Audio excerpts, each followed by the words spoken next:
Paragraphe 2, la qualité à agir. L'action, dit l'article 31 du Code de procédure civile, est ouverte à tous ceux qui ont un intérêt au succès ou au rejet d'une prétention, mais sous réserve des cas dans lesquels la loi attribue le droit d'agir aux seules personnes qu'elle qualifie pour élever ou combattre une prétention ou pour défendre un intérêt déterminé. Autrement dit, dans le contentieux privé, la qualité est une exigence spéciale par rapport à l'exigence générale de l'intérêt à agir.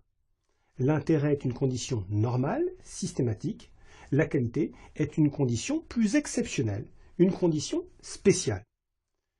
Alors que l'intérêt est normalement suffisant, on parle dans ce cas d'action banale, à la suite d'une proposition linguistique du doyen Cornu et du professeur Foyer, eh bien lorsque la qualité est exigée, lorsqu'une condition de recevabilité supplémentaire est requise, on parlera d'action attitrée. Et de fait, la qualité, c'est un titre juridique à agir en justice. Concrètement, il s'agit de la situation juridique qui sera prise en considération par la loi pour y attacher le droit d'agir. À ce titre, la qualité remplit deux rôles qu'il convient de distinguer soigneusement. D'abord, la qualité permet d'agir dans un intérêt qui est un intérêt personnel. Elle constitue alors une restriction au droit d'agir. Grand A, l'exigence de la qualité pour agir dans un intérêt personnel. Suivant l'article 31 du Code de procédure civile que je citais à l'instant, la fonction première de la qualité à agir en justice consiste à attribuer le droit d'action aux seules personnes que la loi qualifie pour élever ou bien pour combattre une prétention. Autrement dit, dans certains cas, la loi va restreindre autoritairement le nombre des personnes qui peuvent agir en justice en ne se contentant plus d'un intérêt légitime. N'importe quel intérêt personnel ne suffit plus à être recevable en ces demandes, à pouvoir soumettre au juge une prétention donnée. On exige alors un intérêt spécial qui donne le titre à agir. C'est dire que la qualité, sous ce rapport, c'est un moyen parmi d'autres, par exemple l'autorité de la chose jugée, par exemple l'enfermement de l'action dans des limites temporelles, par exemple la soumission de l'action à un préliminaire obligatoire de négociation. Eh bien, dans cette fonction, la qualité, c'est un moyen de juguler le contentieux, de limiter les actions en justice. Et c'est ainsi que dans le contentieux familial, de très nombreuses actions, la plupart des actions en vérité, sont des actions attitrées, des actions dont l'exercice nécessite une qualité particulière pour agir. C'est le cas pour les actions d'État, c'est le cas pour les actions qui relèvent de l'autorité parentale, pour les actions qui touchent au mariage, au divorce. De même, en droit des obligations, distinction est classiquement faite entre deux types de nullité. Nullité absolue ou nullité relative. Agir en nullité relative d'un acte juridique d'un contrat, eh bien c'est exercer une action attitrée, une action qui n'existe qu'au profit de la personne qui a été victime de la violation de la règle protectrice. La personne qui est victime d'un vice du consentement, la personne qui est victime d'un dol peut seule agir en justice à ce titre pour obtenir la nullité du contrat. De ce premier rôle de la qualité, il n'y a pas grand-chose à dire. On précisera simplement deux points.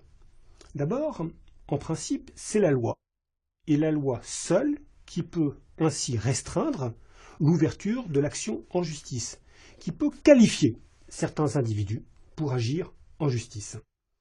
Pourquoi ? Eh bien parce que l'action, on l'a dit, est normalement un droit pour le titulaire d'une prétention de la soumettre au juge afin qu'il la dise bien ou mal fondée. Seul, normalement, le législateur peut porter atteinte à ce droit.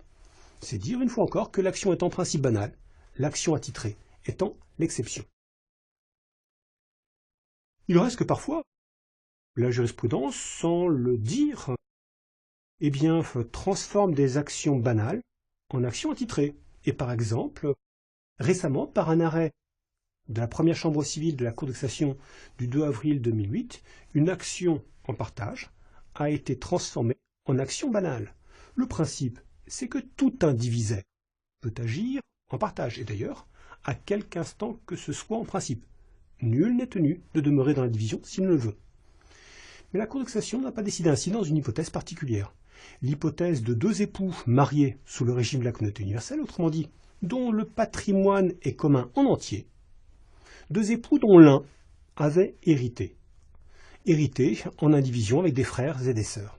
Et dans cette hypothèse, la Cour de cassation a décidé que le conjoint de cet époux héritier ne pouvait pas agir en partage, peu important que les droits indivis de son conjoint étaient tombés dans la communauté et lui appartenaient donc pour moitié a priori, peu importe, a dit la Cour de cassation, il s'agit d'une action qui est réservée à l'héritier.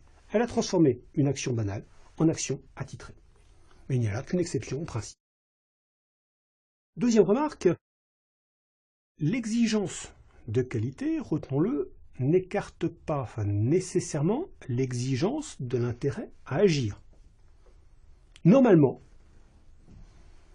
l'exigence de l'intérêt est simplement sous-jacente à l'exigence de la qualité.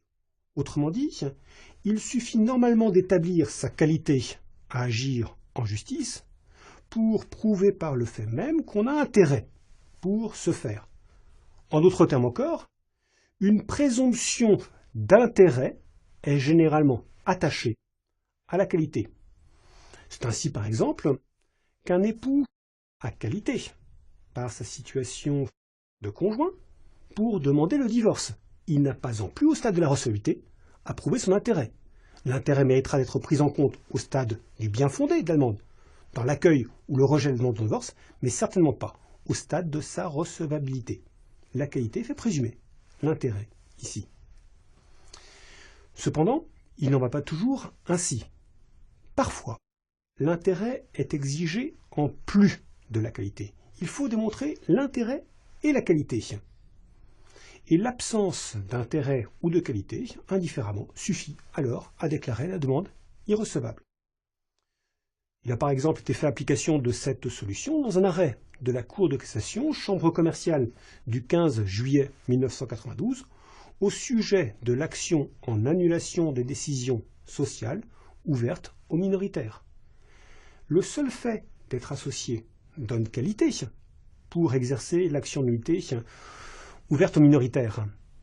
Mais pour autant, cette qualité ne suffit pas à démontrer l'intérêt. C'est une exigence qui a été imposée de manière autonome dans cet arrêt.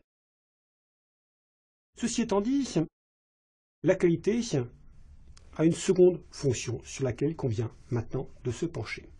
L'attribution de la qualité pour la défense d'intérêts déterminés. Grand B.